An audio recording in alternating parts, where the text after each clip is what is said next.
Du Cambodge à la Thaïlande, des démocraties à la peine, c'est notre sujet ce matin. On est avec vous, Jean-Louis Margolin, dans cette semaine consacrée à l'Asie du Sud-Est. Vous écoutez France Culture, vous écoutez Culture Monde. France Culture, Culture Monde, Florian Delorme. Et on va retrouver tout de suite Sam Rainsy, l'un des principaux opposants politiques au Premier ministre Hun Sen, en exil en France, fondateur du Cambodge National Rescue Movement, un mouvement fondé à la suite de la dissolution justement du Parti du Salut National du Cambodge. Le 29 juillet prochain, Sam Rainsy, les Cambodgiens seront appelés aux urnes pour les élections législatives. On en parlait tout à l'heure. Rappelons qu'en novembre dernier, le principal parti d'opposition donc a été dissous par la Cour suprême, que la plupart de ses cadres ont été arrêtés, démis de leurs fonctions, que ce soit locales ou nationales, ou même contraints à l'exil. Je rappelle que son président, Kem Sokha, est toujours derrière les barreaux. C'est la raison pour laquelle vous avez, créé un nouveau mouvement, le mouvement du sauvetage national du Cambodge, pour redonner un nouvel élan à l'opposition. Les Cambodgiens sont donc appelés aux urnes pour le 29 juillet prochain. Vous avez choisi, vous, de prôner l'abstention, une position que vous aviez défendue dans un message publié sur Facebook au début du mois de mai. Pour quelle raison ? Vous ne croyez pas au caractère démocratique de cet exercice électoral ? Cette élection n'offre pas un vrai choix à l'électorat parce que l'opposition est bannie. L'opposition ne peut pas se présenter à cette élection. Alors, les électeurs ne peuvent que voter pour le parti au pouvoir et quelques minuscules partis qui sont alignés à ce parti au pouvoir. Et nous allons boycotter cette élection pour dire non à M. Hun Sen. J'entends parfaitement, Sam Rainsy, mais le problème, c'est toujours un peu le problème avec l'appel au boycott, c'est qu'il y a toujours le risque que ça passe un peu inaperçu. Finalement, il va y avoir, quoi qu'il arrive, un scrutin, et quel que soit le niveau de participation, le Premier ministre va dire que c'était un bel exercice démocratique. Alors, comment peser quand même dans la campagne, si vous prenez l'abstention ? Je pense que la situation au Cambodge rappellera celle qui prévaut au Venezuela. Il y a des élections où une grande partie de l'opposition a été écartée, bannie. Le taux de participation est tombé très bas, ce qui pose la légitimité, la question de la légitimité de cette sorte d'élection. Et au Cambodge, je pense que ce sera encore plus net parce que c'est toute l'opposition qui est bannie. L'opposition représente quand même presque 50%, 44% exactement des voix aux élections précédentes, nationales et locales, et cela malgré une fraude électorale massive. Donc l'opposition peut influencer fortement l'électorat en lui demandant de ne pas participer à cette élection truquée. Sam Rainsy, il y a quelques semaines, vous aviez envoyé une proposition de dialogue au Premier ministre Hun Sen. Mais il l'a rejetée d'un revers de manche. Il a dit notamment, je le cite, « En ce qui concerne les négociations, j'annonce qu'il n'en est pas question. Et j'ajouterai deux choses, a-t-il dit. Il n'y aura pas de négociation avec les traîtres et aucun pardon ni réduction de peine pour les traîtres. » Pourquoi, selon vous, Hun Sen refuse absolument de négocier ? Je le comprends un peu. Il est pris dans un dilemme. Il a le choix entre le scénario vénézuélien, comme je l'ai mentionné tout à l'heure, et le scénario de la Malaisie. En Malaisie, où il y a une vraie élection, l'opposition l'a emporté. L'opposition a battu le parti au pouvoir qu'il était depuis 60 ans. Donc c'est un changement historique, c'est un changement démocratique qui met un terme à plusieurs décennies d'oppression, de dictature. Donc Hun Sen a très peur de ce schéma. Donc, il préfère le scénario vénézuélien au schéma malaisien. Je reviens sur l'élection de 2013, parce qu'après les élections de 2013, où votre parti avait fait son entrée à l'Assemblée, on a eu le sentiment que le dialogue, justement, dont je parlais, était enfin possible avec le régime. Vous êtes même parvenu à obtenir des victoires politiques, notamment, je pense, à la réforme de la commission électorale.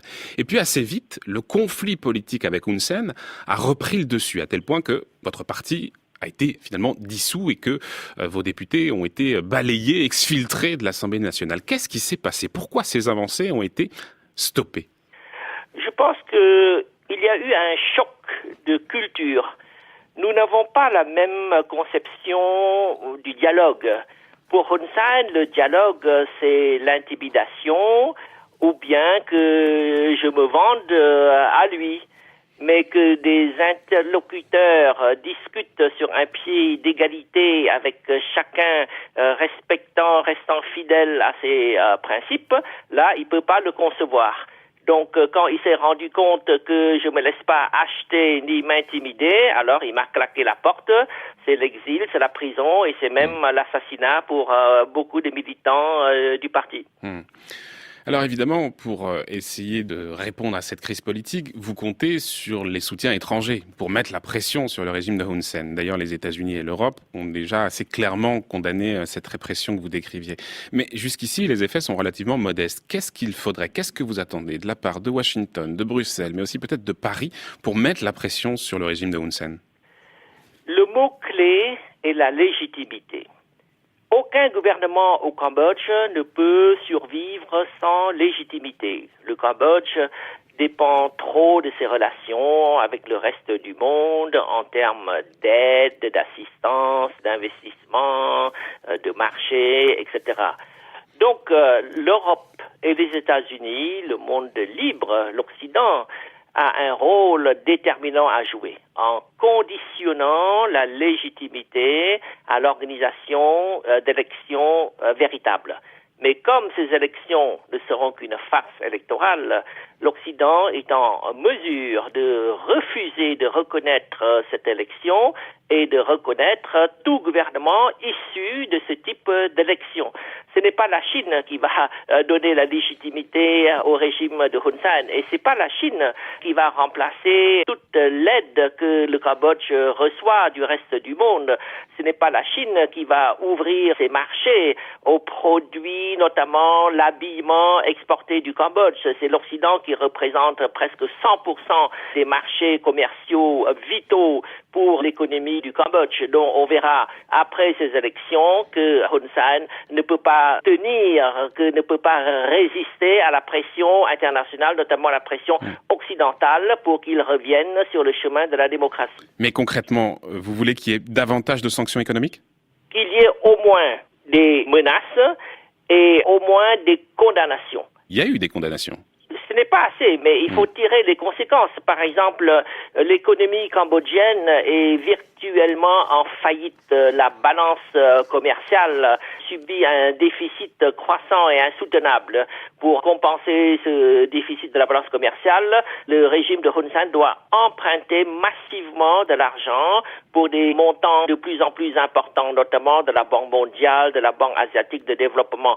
Mais ces institutions financières internationales ne pourront continuer à prêter au régime de Hun Sen que si celui-ci a une reconnaissance internationale, bénéficie de la légitimité. Quand il perdra la légitimité, plus personne ne lui prêtera de l'argent à ce régime.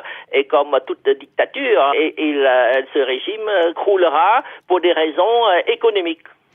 Sam Rainsy, toujours sur cette question des soutiens étrangers, la France a un lien évidemment très particulier avec le Cambodge. C'est pas un hasard si les accords de paix qui avaient mis fin à la guerre civile avaient été signés en 1991 à Paris. Est-ce que vous trouvez que l'actuel gouvernement français est à la hauteur justement de cette relation spéciale? Est-ce que vous trouvez que le président Macron en fait suffisamment pour promouvoir la démocratie au Cambodge? J'ai quand même le sentiment que sous la présidente Emmanuel Macron, il y a un début de changement, du moins une prise de conscience, un début d'attention, il y a un frisson, un changement qui est dans l'air. Donc je me réjouis parce que je sais que le président Macron a parlé pour ce qui concerne du Cambodge, de l'Indochine en général, qu'il y avait 3 piliers pour la politique étrangère de la France. Premièrement, les droits de l'homme. Deuxièmement, les investissements français dans cette région. Et troisièmement, la francophonie. Eh bien, avec Hun Sen, sur ces 3 plans, c'est pratiquement zéro. Oui, et en attendant, il ne réagit pas. Il ne réagit pas parce qu'il compte sur la Chine. Et tout ça, ça rappelle de mauvais souvenirs. Quand Pol Pot tuait des millions de Cambodgiens en France, Pol Pot isolé du monde. Et le seul soutien que Pol Pot a reçu, c'était la Chine. Et maintenant, c'est la même chose. Hun Sen s'isole avec toutes les violations des droits de l'homme, tout le déraillement de la démocratie. Personne ne le soutient, sauf la Chine politiquement et financièrement. Mais la Chine ne va pas soutenir Hun Sen indéfiniment. Elle va changer de position comme elle a changé de position avec Pol Pot, parce que la situation dans la région change et le régime de Hun Sen apparaît de plus en plus comme un colosse aux pieds d'argile. Sam Rainsy, dernière question. Aujourd'hui, vous êtes en exil en France, mais vous êtes tristement habitué à cette situation. C'est votre 5e exil depuis le premier dans les années 50, quand votre père avait dû quitter le Cambodge suite à son limogeage quand il était membre du gouvernement. Est-ce que vous pensez que vous allez retourner vite au Cambodge ? Bien sûr. Au Cambodge, vous savez, quand vous êtes dans l'opposition, il n'y a que 3 sorts possibles. La mort, moi j'ai échappé à plusieurs tentatives d'assassinat. La prison, j'ai été enfermé plusieurs fois. Et l'exil. Donc l'exil, c'est un moindre mal.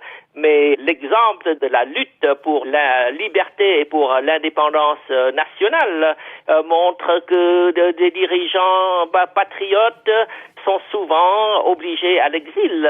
J'ai toujours en tête l'image du général de Gaulle qui a inspiré beaucoup de Cambodgiens, l'ancien roi Norodom Sihanouk, qui a connu des années d'exil avant de rentrer dans un pays libéré après les accords de Paris de 1991.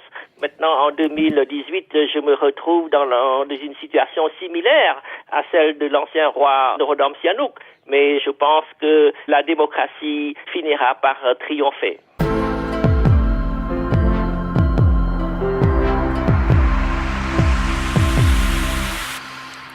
Voilà, on entendait à l'instant Sam Rainsy, l'un des principaux opposants politiques au Premier ministre Hun Sen, en exil en France et fondateur, je le rappelle, de ce mouvement qui a été créé à la suite de la dissolution du Parti du Salut national du Cambodge.